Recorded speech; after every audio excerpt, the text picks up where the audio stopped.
जिस कौम को अपनी रहनुमाओं की समझ ना हो उस कौम पर हुक्मरां मुसल्लत कर दिए जाते हैं। जनसुराज के संस्थापक प्रशांत किशोर ने हारून नगर सेक्टर 2 फुलवारी शरीफ पटना में एक सभा को संबोधित करते हुए कहा कि जिस कौम को अपने रहनुमाओं को चुनने की सलाहियत ना हो तो उस पर अल्लाह जालिम हुक्मरां मुसल्लत कर देता है।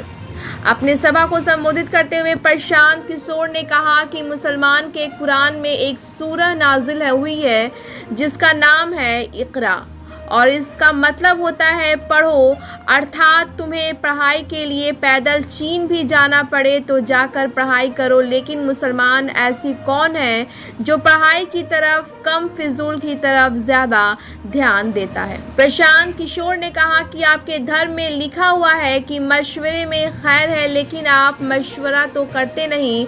आपके दिमाग में लोग यह बात बैठा चुके हैं कि किसको हराना है और यह इस पर अपने बच्चों का भविष्य भी झोंक देते हैं।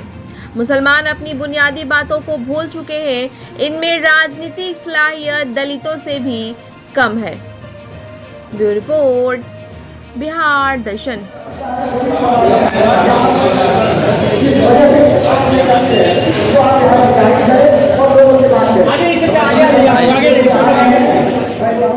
लगातार हम लोगों का शोषण हो रहा है, तो अब वक्त आ गया है कि हम लोग भी अपना देखें कि तो ये कैसा हम लोग लीडर चुने जो हम लोगों की बातों को समझे और हम लोगों के मसाइल का हल करे।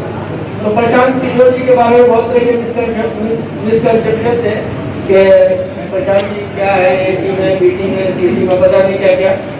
तो मामला ये है कि जो लोग बी टीम करते हैं वो खुद पहले तो टीम है। हमारे जो लोग हैं, जो लोग सत्ता में है, वो तो खुद कभी इस पार्टी में कभी उस पार्टी में जाते हैं। तो हम लोगों ने सोचा कि एक प्रोग्राम रखा जाए हर टाउन और हारून नगर में ऐसे लोगों को जुटाया जाए जिससे प्रशासन जी को रूबरू कराया जाए और अपनी बातों को हम लोग भी रखें और वो भी उनकी बातों को सुने। तो अगर आपका ज़्यादा हो नहीं होगा और विश्वास और जीतने के बाद भी आपका शुक्रिया अदा करने के लिए नया है। आप उनको वोट दे रहे और उनको वोट दे रहे हैं जो आपकी आबादी का इस्तेमाल कर रहा है। आपके करके बीजेपी के नाम पर 35 साल से साथ जो हम लोग भागे जा रहे हैं। प्रशांत किशोर जी हम लोगों के बीच में अंधेरे में इतिहास की शक्ल में सामने आए। हम जाके बात नहीं रखेंगे, हम चाहेंगे कि आप उन्हीं को सुनने के लिए आए हैं, हम भी उन्हीं को सुनने के लिए आए हैं। आप अपने सवालात भी उनसे करेंगे और उनकी बातों को और से सुनने का काम करेंगे। ऐसा न सेल्फी लेकर के परेशान हो जाइए। आप उनकी बातों का उनसे सवाल कीजिए, वो आपको जवाब देंगे। इन्हीं बातों के साथ आप देखे थे जनसुराज की जब परिकल्पना लेकर जब आए थे तो हम लोगों को भी यकीन नहीं होता था कि जिस परिकल्पना के साथ, जिस खाब के साथ, जिस उम्मीद के साथ आए हैं शायद कामयाब हो पाएंगे।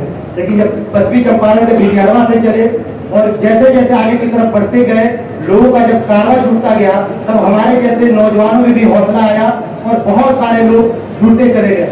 तो आज प्रशांत किशोर जी आपके बीच हैं, आपके बीच अच्छे बुरे की तुझको खबर देकर जाऊंगा, चेहरों को पढ़ने वाली नजर देकर जाऊंगा। यारों मैं इस जमाने का संग तराश हूँ कि पत्थर को भी बोलने का हुनर देकर जाऊंगा। मैं शुक्रिया करने के लिए है। हम आपको 3 ही मुद्दे पर बात करें। पहला कि आखिर मुसलमानों की इतनी बदहाली है क्यों? दूसरा, इससे निकलने का कोई रास्ता है या नहीं है? और तीसरा, जनसुराज क्या है और उससे आपके और आपके कौम को क्यों जुड़ना चाहिए या नहीं जुड़ना चाहिए? हम न वोट की कभी जीवन में अपील करते हैं, ना आपसे करेंगे, ना आपसे चंदे की हमको उम्मीद है, ना हम आपसे वोट मांगने आए। वोट आप जिसको देना है उसको दीजिए। वोट आपका जाति मामला है।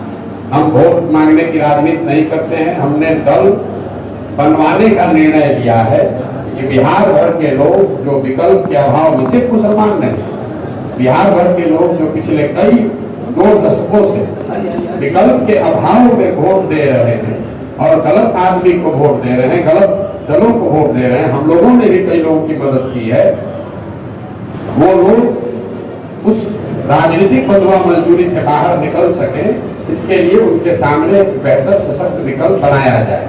लेकिन जब वो विकल्प बने वो प्रशांत किशोर का विकल्प ना हो, प्रशांत किशोर का दल ना हो, किसी व्यक्ति, किसी परिवार, किसी जाति, किसी धर्म का दल ना हो, वो बिहार के उन सारे लोगों का दल हो जो सही मायनों में अपनी व्यवस्था को सुधारना चाहते हैं। मेरी जो हुनर है, सलाहियत है, जो लोग मुझे थोड़ा बहुत भी जानते हैं, मेरा जो आलोचक है वो भी जानता है कि भाई आदमी को थोड़ी बहुत राजनीति की समझ है, ये लड़का थोड़ा बहुत चुनाव लड़ाने की क्षमता रखता है, लोगों को चुनाव बना जिता सकता है। कई लोगों को लग रहा है ये प्रशांत किशोर पहले दूसरा काम करता था, किस किस दल को जिताया, बनाकर पैदल चल रहे हैं, बिहार में कुछ नया करने का प्रयास कर रहे हैं। ये आपका देखने का नजरिया, हमारा नजरिया ये नहीं। हम जो पहले कर रहे थे काम वही अभी भी कर रहे हैं। पहले मैं दलों को, नेताओं को ये बताता था कि कैसे आप संगठित होइए, कैसे आप अपने उम्मीदवार का चयन कीजिए, किस मुद्दे पर चुनाव लड़िए, कौन से रंग का जैकेट पहनिए, ये सारी बात मैं दलों को बताता था, उनकी मदद करता था और उनको चुनावी सफलता मिली। मैंने अपने जीवन में ये 10 साल में देखा, तो मुसलमान होने के नाते तो आपको बहुत नाराजगी होनी चाहिए। अरे भाई यही आदमी है, परेशानी की जड़ है, यही आदमी मोदी को वहां पहुंचाया। हमने मोदी को बनाया नहीं, कोई किसी को बना नहीं सकता है, बनाने वाला तो ऊपर वाला। लेकिन उनके उस अभियान में मुख्यमंत्री से प्रधानमंत्री बनने में हमने कंधा जरूर लगाया है, मेरा परिचय है। लेकिन आप मेरे उस परिचय के हिस्सा को जानते हैं तो दूसरा हिस्सा भी जानते होंगे कि 2014 से 2021 तक इस देश में जहां जहां कहीं भी मोदी शाह भाजपा हारी, हराने वाला नेता कोई हो, दल कोई भी हो, उसके पीछे भी इसी प्रशांत किशोर ने दिमाग लगाया, हमने ही करना लगाया। लेकिन और कुछ लोगों को पंगा लिया, एक दो लोग दिल्ली उल्ली की बात करते हैं। लेकिन मैं आपको बता दूं 2014 से 2021 के बीच में बिहार में 2015 में भाजपा को हराया गया, 2017 में पंजाब में भाजपा और अकाली को कांग्रेस की मदद करके हराए, 2018 में तेलंगाना में हराया, 2019 में आंध्र प्रदेश में शिकस्त दी गई भाजपा टीडीपी के अलायंस को, 2020 में महाराष्ट्र में लोकसभा चुनाव के बाद हराया गया, 2020-21 जनवरी में आम आदमी पार्टी की मदद करके भाजपा को दिल्ली में हराया गया। फिर 2021 मई में आपने देखा होगा बंगाल और तमिलनाडु में उनको शिकस्त दी गई। लेकिन नहीं दे रहे, वो चाहे किसी भी जाति के हो। इतनी सिंपल सी बात है। आप समझिए, अगर ये 4 विचारधारा के हिंदू आपके साथ 20% माइनॉरिटी के साथ जुड़ जाए तो आप हो गए 60, सामने वाला हो गया 40 और वही उसी से जीत का फॉर्मूला बन सकता है। तो जनसुराज वही प्रयास है और इसी में आपको दिखेगा कि ओवैसी साहब जो कह रहे हैं और जो जनसुराज कह रहा है उसमें फर्क क्या है। ओवैसी साहब भी कह रहे हैं कि भाई आपको सबने ठगा है, आप अपने हक के लिए खड़े होइए। जनसुराज भी कह रहा है। फर्क ये है कि ओवैसी साहब कह रहे हैं कि आप मुसलमान अपने और अपने बच्चों के लिए, अपने हक हुकूक के लिए खड़े होइए। जनसुराज ये कह रहा है कि मुसलमान अपने हक, अपनी आवाज, अपनी हिस्सेदारी के लिए खड़े हो और उन हिंदुओं के साथ खड़े हो जो विचारधारा के आधार पर आपके साथ चलने को तैयार है और वही लड़ाई लड़ रहा है जो आप लड़ रहे हैं। जो भाजपा की जीत हो, यही चाहता है कि 20% आप समेटा जाइए ताकि वो 80 हो जाए। इसलिए जनसुराज की जो राजनीतिक सोच है कि विचारधारा के आधार पर 4 विचारधारा के मानने वाले हिंदुओं को मुसलमानों के साथ अगर जोड़ा जाए तो विचारधारा के आधार पर एक लंबी लकीर खींची जा सकती है। अब ये 4 विचारधारा के मानने वाले लोग एक साथ आएंगे कैसे? तो प्रशांत किशोर के साथ तो नहीं आएंगे, आपके साथ नहीं आएंगे। इतिहास में इस बात का पूरा प्रमाण है कि ये 4 विचारधारा के लोग किसके साथ चल सकते हैं।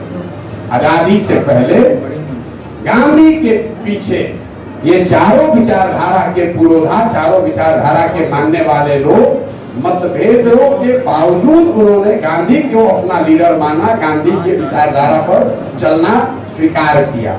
इसीलिए जन स्वराज में आपको गांधी दिखते हैं, इसलिए नहीं कि हमको पसंद है, नहीं पसंद है। तो जन स्वराज एक शब्द में आजादी से पहले जो महात्मा गांधी की कांग्रेस थी, उसको, उस विचारधारा, उस व्यवस्था को पुनर्जीवित करने का अभियान, यही वो रास्ता है जिससे लंबी लड़ाई लड़ी जा सकती है। अब आपको इस समय के समाज, जिस सभा में भी मैं मुसलमानों के गया हूँ, उनको एक ही चीज आग्रह कर रहा हूँ, आप अपने समाज के उन बच्चों को चिन्हित करके हमारे पास भेजिए जिसके पास साधन नहीं है, पैसा नहीं है, उसके बाप दादा राजनीतिक पृष्ठभूमि के नहीं है, लेकिन उसमें राजनीतिक सलाहियत है।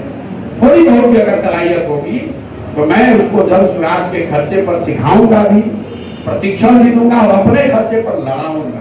भाजपा को हम जब मदद किए तो शायद आप सदर जी बता रहे, जहां भी मैं मुसलमानों की बैठक में जाता हूँ, हम लोग 5800 गांव में अभी तक पैदल गए। भैया हमको ठग लिया गया, हमको सब लोग धोखा दे दिए, हम लोग को कोई नहीं पूछता है, हमारा इस्तेमाल कर लेता है।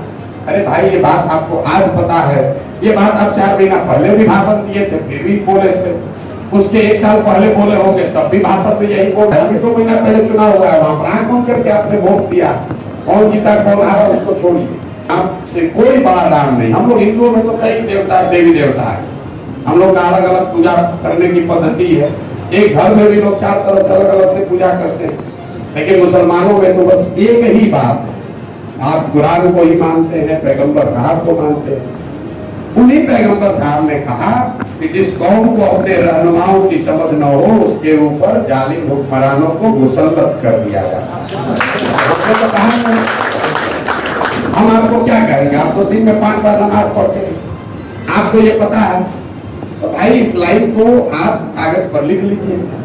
आप कह रहे हैं कि आज के हुक्मरान जालिम है, वो कौन है, भाजपा है, राजद है, उसको छोड़ दीजिए। आप ये मानते हैं कि जो आज हुक्मरान है उनको आपको, आपकी और आपके बच्चों की चिंता नहीं है, वो जालिम है। आपके ऊपर जालिम हुक्मरान कब किया जाएगा, कि आपके कौम में बताया गया है कि अगर गलत रहनुमा चुनोगे तो आपके ऊपर जालिम हुक्मरान आएंगे ही आएंगे। लोगों ने हमें बताया इकरा और आपसे बड़ा अनपढ़ कोई कौम नहीं है, और आप कह रहे हम लोग तो बड़ा मुसीबत में है। आपको पढ़ने से किसने रोका है?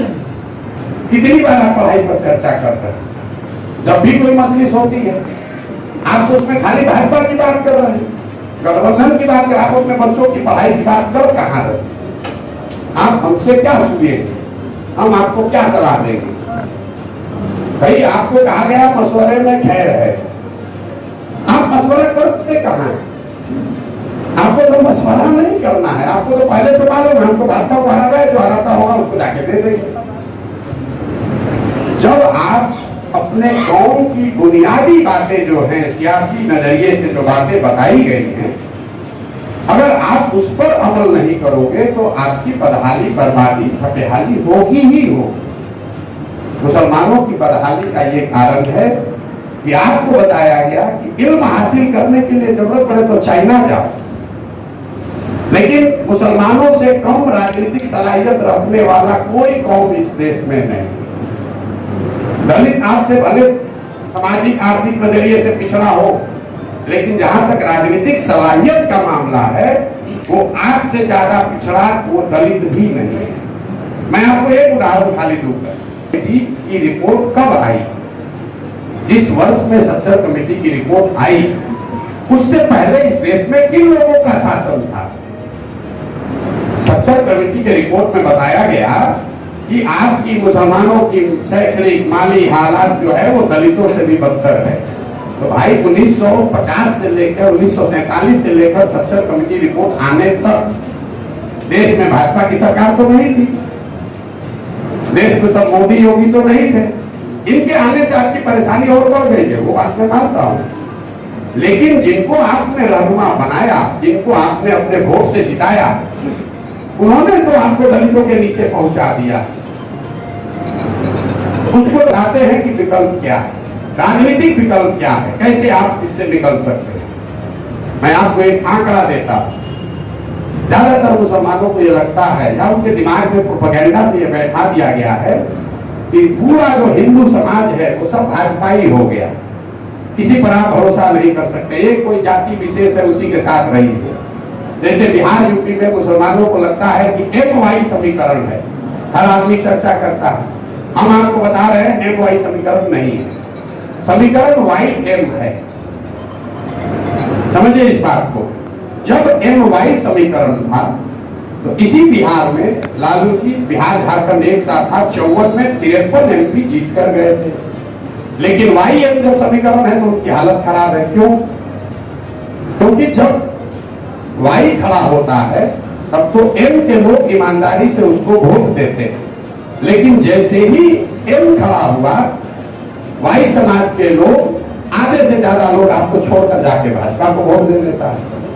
अब कोई आदमी इस पर कहेगा भाजपा को करीब करीब आधे हिंदू विचारधारा के आधार पर सही हो गलत हो भाजपा को वोट करते हैं। देश में कितना हिंदू रहता है? 80%। याद रखिए इसको, 80%, क्योंकि इसी आंकड़े में आपकी परेशानी भी दिखेगी और इसी से आपका रास्ता भी बताएगी। देश में 80% हिंदू रहते हैं। भाजपा को 36-37% वोट मिला है लोकसभा चुनाव में। क्योंकि वो 542 सीट नहीं लड़ते हैं, 400 सीट लड़े तो ये करीब करीब आंकड़ा होगा 40%। जहां पर लड़े वहां करीब करीब 40% उनको वोट मिला। स्वाभाविक तौर पर मुसलमानों ने भाजपा को तो वोट दिया नहीं। इसका मतलब है कि जो 40% उनको वोट मिला वो हिंदुओं ने ही दिया है। तो 80% आबादी वाले हिंदू समाज में भाजपा को अगर 40% वोट मिला है तो इसका मतलब है कि आधे या आधे से थोड़ा कम हिंदू भाजपा को वोट दे रहे हैं। अब आपको ये देखना है कि कौन है वो हिंदू है जो भाजपा को वोट नहीं दे रहा।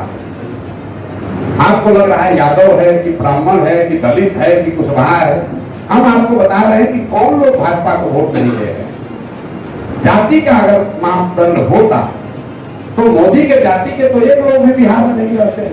कई लोगों को लगता है हिंदू मुसलमान के नाम पर भाजपा के विचार, जो हिंदू गांधी की विचारधारा में बिलीव करने वाले लोग हैं वो ज्यादातर लोग आज भाजपा के विचारधारा से इत्तेफाक नहीं रखते हैं, उसको वोट नहीं देते हैं। वो चाहे यादव हो कि ब्राह्मण हो कि कुशवाहा हो कि दलित हो। जो हिंदू अंबेडकर को मानने वाले, बाबा साहब के विचारधारा को मानने वाले हिंदू भी आज भाजपा के विचारधारा से इत्तेफाक नहीं रखते। जो कम्युनिस्ट विचारधारा का हिंदू है वो भी भाजपा से वैचारिक तौर पर भाजपा से उसकी लड़ाई है, वो भी भाजपा के को वोट नहीं देता है, चाहे जिस जात का हो। और जो समाजवादी लोग हैं, ओरिजिनल, बहुत कम बचे हैं लेकिन हैं, जो समाजवाद को मानने वाले लोग हैं, लोहिया जयप्रकाश के मानने वाले लोग हैं, वो भी भाजपा से विचारधारा के आधार पर अलग है। ये चार